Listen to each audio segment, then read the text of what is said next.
Hey, I hope you're well. A little flute uh, streaming here for those of you that are interested in this music. So, hopefully, some of you are staying busy, staying safe. So, yeah, there we go.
Yeah, I've been playing for a couple of minutes. Well, it's just the first time I pick up the flute today, so I was trying to warm up. I'm still trying to warm up. God bless you, and I hope you're having a nice day wherever you are. Stay safe, keep busy. Hit the like button if you like this video. Share it with your friends. I'm Bobby Ramirez. We're doing solo flute music for unique ears on a live stream. Wow. If you get any questions, you're free to ask anything. If you got any suggestions that I might play solo flute music, let me know in the comment section below, live chat. So, yeah, cool. A little more warming up. So, let's see. All right.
yeah, solo flute music for unique ears of Bobby Ramirez. I hope you're enjoying this music. So, not for everybody. So that's why they call it music for unique ears. So if you have ears, you can listen to it. And if you don't have ears, well, everybody gets ears pretty much. But it's not for everybody. It's a very unique kind of music. I like to do the flute, free jazz or free classical. I like to think of them as cadences. So, usually pick a song, and my favorite thing is to pick a song and just build a cadenza around that song, whether it be classical or jazz, and just rework it harmonically, into a cadenza type where, yeah, you still hear the melody, but you're not, it's not the same song anymore. So, sort of like breaking the rules. I mean, follow the rules, especially when you're first learning how to play an instrument, whether it be flute or some other instrument that you might be learning. Always follow the rules. I like to think of it as modeling, or play things how people teach you, different teachers, or you have to have some kind of discipline before you take a chance and do some kind of cadenza in and around that. So I'm going to try to pick a number here, a piece of music, and do that. I've never done this before on this particular number, but I do have it here. So this is entitled Gisu, Joy of Men's Desires, Johann Sebastian Bach. So I kind of play some of the melody, and I may start with a cadenza and then work my way into the melody, and probably try to continue on performing the melody here and there. I may not get through all the melody, okay? But like I said, if any comments or questions, just leave them on the comments below. Right? And hit the like button if you like this video, and share with your friends. Subscribe, all right? All right, here we go. Let's see now.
Sue, Jesus, Jesus, joy of man's desires.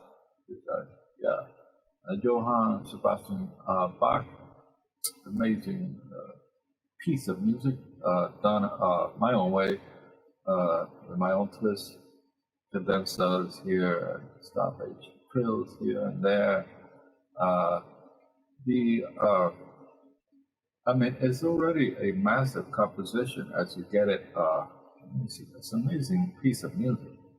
The whole harmonic structure, the melody. I mean, some people say, well, listen, it's like the saying goes, if it ain't broke, don't fix it. I totally agree with that. There's some things that definitely need to be left alone. But in music, there's always, I don't know how much technique you have, how much musicality you have, how much, who are you, it doesn't matter. There's always going to be somebody who comes after you to, do things a little different and sort of like push the envelope, and that is, as musicians, as artists, that's what we should strive to do on a daily basis. Push the envelope, push, strive for a greater understanding of music, and the only way to do that is sort of like, let's see, it's get out of the norm. Okay, I'm going to play this piece perfectly the way it is and just leave it alone. Okay, so go beyond that. Take off your shoes, so to speak.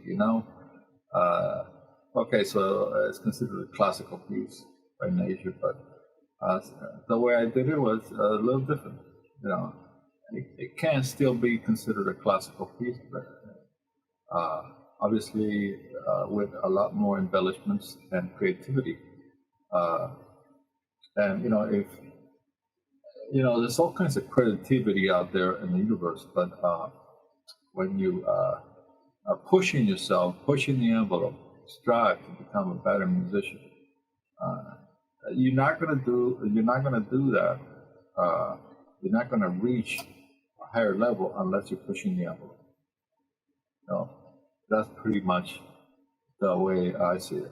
So at all times, pushing the envelope, making things different. Do something different. Anybody, 1,000 flutists can play this piece just the same. All the notes are written down there. It's pretty much, a simple piece of music. Just play the notes. Go beyond the notes. Go beyond the notes and strive to become a greater performing artist. A master. Committed, like I like to say, committed to mastery on the flute. I am committed to mastery on the flute. I'm committed to mastery on the instrument. So push the envelope, practice on a daily basis. What can you practice on a daily basis with push the envelope? A lot of things. Just take any little small motif from any song, and make it like an overture. It can be done. Yeah. So, all right. Let's see. I don't have a lot of music here today, but I can pick a song, a jazz song that I can do. Oh, let me think. Maybe we'll do some Antonio Carlos Jobim, something simple. I love to take simple melodies and just kind of create and recreate, because that's the essence of pushing the envelope. I think that's. Are you pushing the envelope with your artistry? If not, you should, because creativity, it's like a muscle. If you don't exercise, if you don't push the envelope and are creative on a daily basis, there's no way that the creativity is going to come to you. Only the worthy are entitled to receive creativity. I mean, creativity is like everywhere, you know. But only the worthy, meaning those that practice on a daily basis, not only practice, but are routinely pushing the envelope, pushing to become a greater musician. No matter, doesn't matter who's listening, one person or 1,000 person. You might be in the studio right now. So I'm looking around this live chat. I've been speaking for 20 minutes and playing some music. There's nobody here, you know. But I'm hoping that, and this it will, you know, my words will inspire somebody and will make some difference in somebody's lives, you know, because this will be recorded and it'll be there on YouTube, so people can play it again and again. So drive, exercise the muscle of creativity every day by pushing the envelope. You know, what can you do to push the envelope? You know, focus. You know, focus like a laser beam on exactly what your goal is in music. Look, if your goal is not to be a musician, you know, you just drop it right here, man. You know, it's not going to happen. I mean, it's not. So, if your goal is to be a musician, you gotta, you know, make a decision. Okay, I decided to be a musician. This is what I'm gonna be. So I'm gonna be the best I can be, regardless of what anybody says or what situation I'm in. Whether I'm, you know, practicing every day in a cubby hole or, you know, some kind of nice auditorium or whatever. You know, and one thing when you're pushing the envelope, here's the key, one of the keys at least, I think. When you're pushing the envelope, if you don't feel like if you feel like you're in a comfortable place, then you're not really pushing the envelope. Okay? If you feel that you're in a comfortable place, then you're not really pushing the envelope. It's not going to happen. Okay? You must feel constantly, you must put yourself on the line, put yourself in an uncomfortable place musically, meaning you're always trying to strive, you're always pushing, you're always trying to learn something new, some technique, you know, you're practicing. And remember, being a musician is like being an athlete. Okay? You got to practice every day. That's sort of like being an Olympic athlete, not just an athlete, an Olympic athlete, you know, training for the decathlon or whatever, how you want to call it. You know, whatever performance might come, you might be playing for one person or maybe 60 people or maybe 100 or 500 or an auditorium full of people. You know, it doesn't matter. You know, you got to be ready. You got to practice. Get yourself, I mean, I don't mean like to have, well, I'm sitting in a very uncomfortable chair practicing or sort of thing, you know, no. You know, what I mean is that you're practicing new things, you know, expanding your palette, looking at new pieces, see how you can do a piece of music better, you know, discipline, doing your daily exercise routine, daily training routines, you know, staying focused. It's not easy. It takes a lot of discipline. You know, it takes, you know, if you're not in a comfortable place mentally, no mean so much physically, but obviously when you're practicing, it is a physical thing. So your muscles are not hurting at some point in time. You know, it's like you're not pushing yourself enough. You know, I'm not saying that grind yourself to like excruciating pain or something like that, because you got to know when to stop, you know, and kind of rest and that kind of thing. But sort of like get yourself in an uncomfortable mental situation musically every day and push the envelope. That's what I do.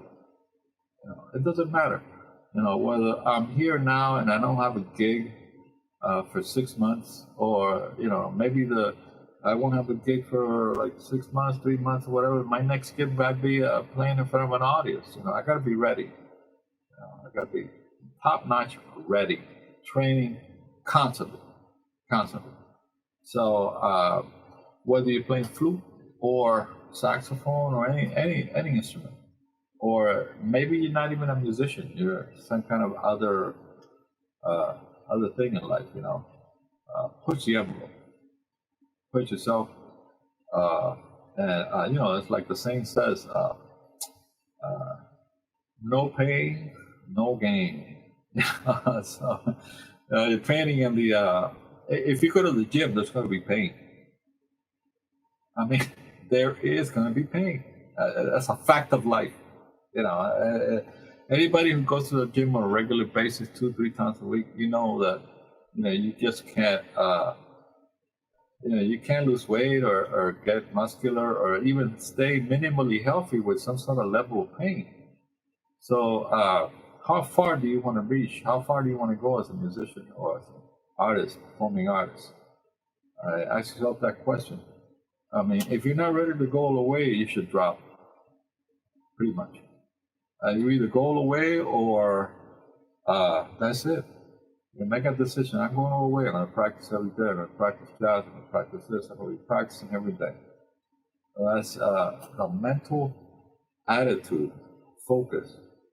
No pain, no gain. Okay? You can do this. I know you can. All right, we'll play some more music. Let's see now.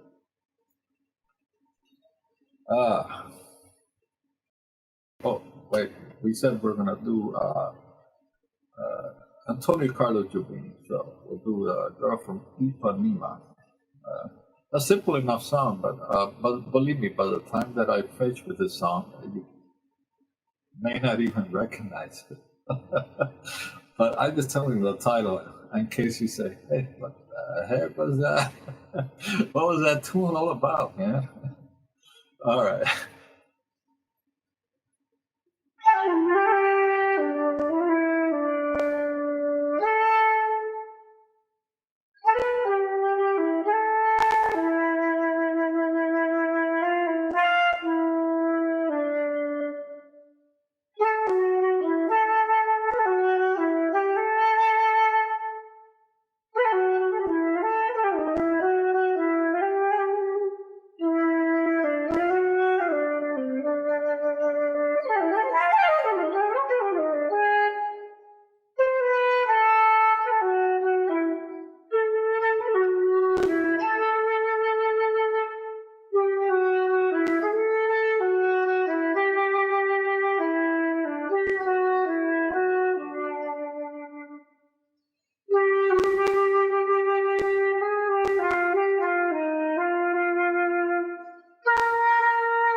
little bit of Girl from Ipanema.